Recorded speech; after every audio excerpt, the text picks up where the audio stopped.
नमस्कार दोस्तों, बहुत बहुत स्वागत है आपका पीसीएस सारथी में। आप हैं मेरे साथ, मेरा नाम है सुमित।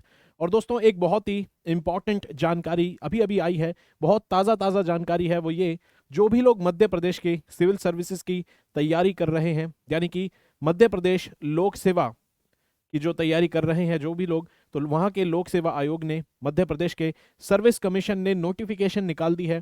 जो भी मध्य प्रदेश की सिविल सर्विसेज का एग्ज़ाम होना है, यानी कि एमपीपीसीएस का जो एग्ज़ाम होना है, उसकी डेट आ चुकी है। उसके एप्लीकेशन कब ऑनलाइन शुरू होगी उसकी डेट आ चुकी है। कब आप आखिरी समय तक आवेदन कर सकते हैं, सब जानकारी यहाँ पर इस नोटिफिकेशन में डिस्कस करते हैं। ठीक है दोस्तों, तो देखते हैं कि भाई यहाँ पर 30 तारीख की ये नोटिफिकेशन आ चुकी है। 30 दिसंबर की ये नोटिफिकेशन है।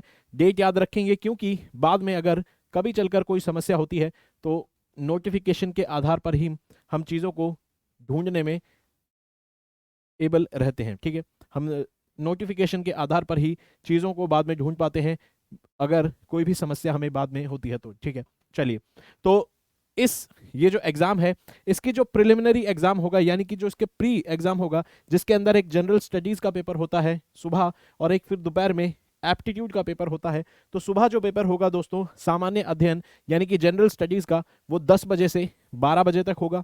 और फिर दोपहर में जो एप्टीट्यूड का पेपर होगा, वो 2:15 यानी कि 2:15 से 4:15 यानी कि 4:15 तक होगा। और इसके एग्ज़ाम की जो तारीख है, याद रखेंगे, 21 मई 2023 को ये एग्ज़ाम होना है। संडे उस दिन रहेगा, तो 21 मई 2023 को एग्ज़ाम होगा। और इसका जो एडमिट कार्ड है वो आपको कब अवेलेबल होगा, तो इसका जो एडमिट कार्ड है वो आपको 14 मई से मिलना शुरू हो जाएगा। तो 21 मई को ये एग्ज़ाम होगा दोस्तों, याद रखेंगे, और 14 मई को आपका एडमिट कार्ड आप डाउनलोड कर सकते हैं। अब एप्लीकेशन आप ऑनलाइन होगी, और ऑनलाइन आवेदन करने की जो तारीख है वो कौन सी है, तो इसकी जो आखिरी तिथि है वो दोस्तों है 9 फरवरी। 9 फरवरी याद रखेंगे, दोपहर के 12 बजे तक। कई लोग यहाँ पर गलती ये कर देते हैं, अगर 9 फरवरी लिखा है तो उन्हें लगता है कि पूरा दिन होगा और रात को 10 बजे तक भी खुला होगा, शाम को 7 बजे भी हम अप्लाई कर सकते हैं। तो याद रखेंगे, दोपहर के 12 बजे तक। तो जो भी आपके दोस्त हैं उनको खास कर बता दीजिएगा कि आखिरी तिथि वैसे तो 9 तारीख है फरवरी की, लेकिन वो अपने दिमाग में ये रखें कि 8 फरवरी ही आखिरी तिथि है, क्योंकि आपको आधा दिन भी ठीक से नहीं मिलेगा अप्लाई करने के लिए 9 फरवरी को। तो ये जो एप्लीकेशन है, इसकी शुरुआत कब होगी, आखिरी डेट तो हम देख चुके हैं। आखिरी डेट है 9 फरवरी 2023 तक आप भर सकते हैं, और शुरुआत जो होगी वो 1 जनवरी 2023 से आप इसकी शुरुआत कर सकते हैं। तो नोटिफिकेशन 30 तारीख की है, और 10 जनवरी से फॉर्म आने शुरू हो जाएंगे, और इसको आप 9 फरवरी तक भर सकते हैं। और आपके जो एडमिट कार्ड हैं 14 मई से आप डाउनलोड कर सकते हैं। 21 मई तक एग्ज़ाम 21 मई को एग्ज़ाम होगा। इसके बाद देख लेते हैं जो इंपॉर्टेंट दूसरी जो डेट होती है, वो उन लोगों के लिए, अगर फॉर्म भरते वक्त अगर आपसे कोई गलती हो जाए तो यहाँ पर कब तक आप उस गलती को सुधार सकते हैं, कब तक करेक्शन कर सकते हैं ऑनलाइन, तो उसकी डेट याद रखेंगे, 16 जनवरी से 11 फरवरी तक। 16 जनवरी से 11 फरवरी तक आप अपनी गलती सुधार सकते हैं फॉर्म के अंदर। यानी कि 9 फरवरी को आखिरी समय होगा जब आप फॉर्म भर सकते हैं, और 11 फरवरी वो आखिरी समय होगा जब तक आप अपनी गलती सुधार सकते हैं। कोशिश करेंगे गलती ना करें, ताकि आपको ये मौका ना मिले कि भाई आप अपनी गलती को सुधारें फॉर्म के अंदर, क्योंकि कई बार गड़बड़ बहुत ज़्यादा हो जाती है और कई स्टूडेंट्स को सफ़र करना पड़ता है। यहाँ पर एक ये बात याद रखेंगे दोस्तों, आप अपनी कोई सी भी गलती सुधार सकते हैं, लेकिन आप अपने नाम में जो गलती की गई है उसको नहीं सुधार सकते हैं। तो अपने नाम को ध्यान से भरें, अपने नाम में की गई गलती आप नहीं सुधार सकते हैं। और याद रखेंगे, प्रीलिम्स के लेवल पर की गई जो गलती है वो प्रीलिम्स के लेवल पर ही सुधार सकते हैं। अगर बाद में ये इन्फॉर्मेशन आपके मेंस और इंटरव्यू तक चलती है तो आप इस गलती को बाद में नहीं सुधार पाएंगे। तो पहली बात याद रखनी है कि अपना नाम सही से भरना है, और बाकी जो इन्फॉर्मेशन है उसको भी सही से भरना है, लेकिन नाम पर बहुत ज़्यादा ध्यान देंगे, क्योंकि नाम आप दोबारा ठीक नहीं कर पाएंगे। बाकी सारी चीज़ें आप सही से कर सकते हैं। ठीक है, चलिए, सारी चीज़ें सुधार सकते हैं, अपना नाम इसमें नहीं सुधारने का आपको मौका मिलेगा। और जो तीसरी इंफॉर्मेशन है इंपॉर्टेंट, वो ये है कि जब भी एमपीपीसीएस का फॉर्म भरते हैं दोस्तों, तो कई बार ये देखा गया है कि जो वहाँ का एम्प्लॉयमेंट एक्सचेंज है, पोर्टल है वहाँ का करियर का, एम्प्लॉयमेंट का, उसके ऊपर रजिस्ट्रेशन करना पड़ता है।